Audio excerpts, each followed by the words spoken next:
Olá, bom dia, graça e paz, tudo bom? Hoje eu vou ler um texto que eu estava lendo agora pela manhã e nós vamos tentar tirar alguma lição para a nossa vida.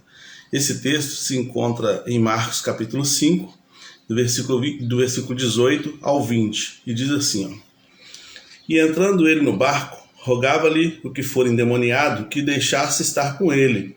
Jesus, porém, não lhe permitiu, mas disse a ele: Vai para tua casa, para os teus, e anuncia-lhes quão grandes coisas o Senhor te fez, e como teve misericórdia de ti. E ele foi e começou a anunciar em Decápolis quão grandes coisas Jesus lhe fizera, e todos se maravilhavam. O texto que nós lemos aqui é o texto acerca do endemoniado gadareno, em Marcos 5. Esse homem era uma pessoa... Jesus vai a Gadara, ele chega na região da Gadara, na cidade de Gadara, na verdade, na região de Decápolis, e ele chega em Gadara, que era uma cidade que ficava no alto de uma montanha. Era uma cidade onde tinha muitas legiões romanas, né? Era a capital da Pérea, e Pérea era uma província romana, então tinha várias legiões romanas naquela cidade.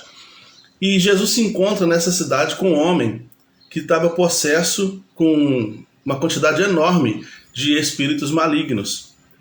Não começou essa possessão de uma hora para outra. Certamente começa com alguns sentimentos que vão crescendo dentro da pessoa, vai crescendo, vai se aninhando, vai se aconchegando, e espíritos familiares, espíritos que se alimentam desse tipo de sentimento, espíritos que se alimentam desse tipo de influência e que geram esse tipo de influência, vai se aninhando, vai crescendo, vai fazendo morada, e tinha uma grande quantidade, tinha uma quantidade relacionada, a qual é referido, era uma legião, né? Uma enorme quantidade. Considerando que a cidade era bem alta, era no alto de uma montanha, certamente que aqueles espíritos malignos, né, no corpo daquele homem já o tentaram fazer pular de lá de cima muitas vezes, ou cair lá de cima muitas vezes, né? Pela misericórdia de Deus, isso aí não tinha acontecido. E aconteceu o encontro dele com Jesus. Jesus chegou naquela cidade, aquele homem se encontra com Jesus, e Jesus então liberta aquele homem. Se você quiser ler o capítulo 5, até aqui o versículo 20, você vai ver essa narração.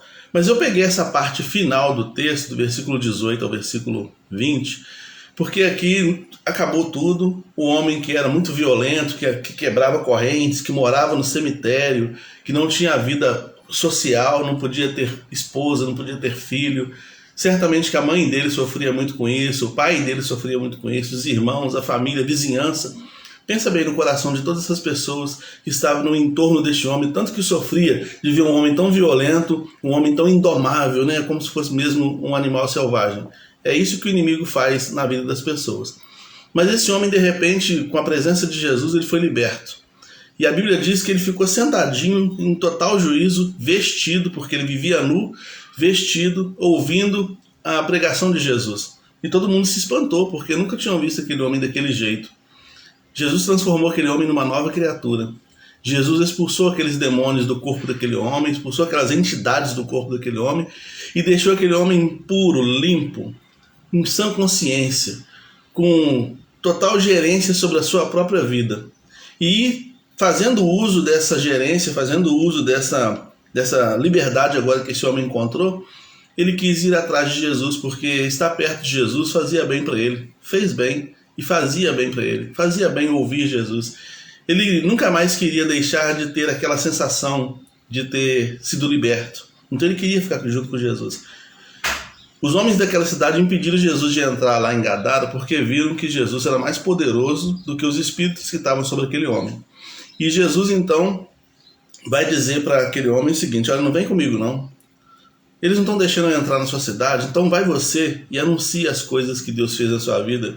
Deixe as pessoas perceberem, fale para as pessoas acerca das coisas que Deus fez na sua vida.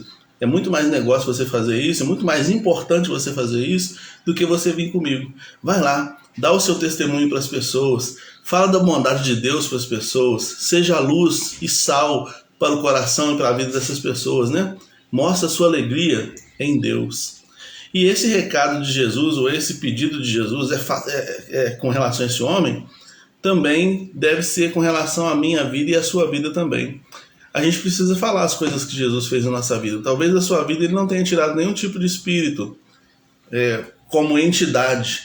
Talvez ele tenha tirado algumas inclinações, talvez ele tenha tirado algum tipo de pecado, talvez ele tenha te libertado de algumas coisas.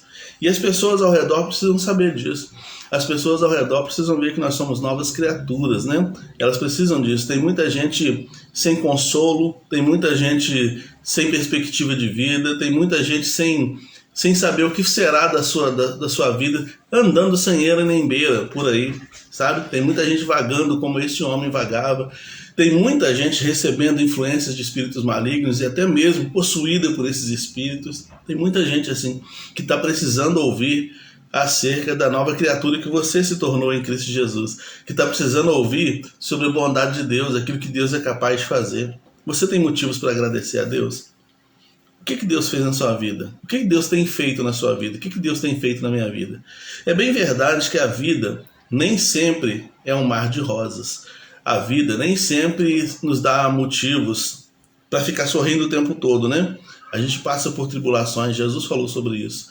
A gente passa por tribulações. Mas qualquer situação que a gente passa, Jesus é capaz, poderoso o suficiente de mudar, né? Esse homem passava por uma situação de total desespero. Ele não tinha gerência sobre a sua vida, ele não tinha controle sobre suas ações, ele não conseguia tomar nenhuma decisão por si mesmo. Tudo era influenciado pelos espíritos malignos que estavam sobre a vida dele, né? Mas de repente Jesus chegou e libertou esse homem disso. Ele pode fazer isso na sua vida também, meu irmão. Pode ser que você está sendo perseguido aí com vários pensamentos estranhos, pensamentos suicidas. Nós estamos no Setembro Amarelo, né? Pensamentos suicidas, pensamentos de morte, pensamentos de violência. Talvez você cismou que vai separar da sua esposa, cismou que vai separar do seu esposo, cismou que vai fazer alguma coisa, enfim. Está na sua cabeça muita coisa que não tem procedência divina e tem procedência maligna.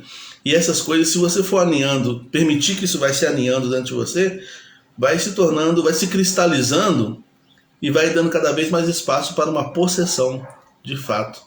Mas Jesus quer te libertar. Jesus está sempre disposto a nos libertar. E isso não vale só para pessoas. A gente fala assim, mas eu já tenho Jesus no meu coração.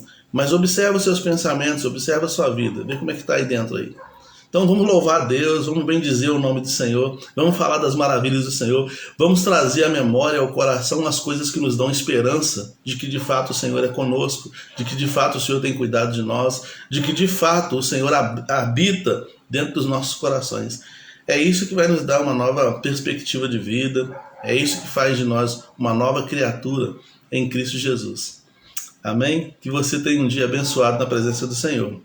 Que esse dia seja um dia em que a palavra do Senhor, mais uma vez, vai entrar no seu coração como uma semente, vai germinar e dar frutos. E as pessoas vão olhar e falar, nossa, fulano está diferente, nosso Beltrano está diferente, sabe? O Beltrano era tão esquisito, era tão estranho, era difícil de lidar com ele, era isso, aquilo outro. Mas ele está mudado, ele manifesta para o mundo as mudanças, as transformações que Jesus vai fazendo na sua vida dia após dia. Porque todo dia ele faz uma mudança no nosso coração. Amém? Vamos orar. Senhor, aplica a tua palavra aos nossos corações. E tudo aquilo, ó Deus, que são obsessões, uma presença maligna, tudo aquilo que não procede do Senhor no nosso coração, repreenda em nome de Jesus. Abra os nossos olhos para que possamos, ó Deus, contemplar as maravilhas do Senhor. E abra os nossos lábios para que possamos falar das maravilhas do Senhor. Em nome de Jesus. Amém. Irmã Cristiane... e outros irmãos que estão aí, Deus abençoe, tá? Tenha uma quarta-feira abençoada na presença do Senhor.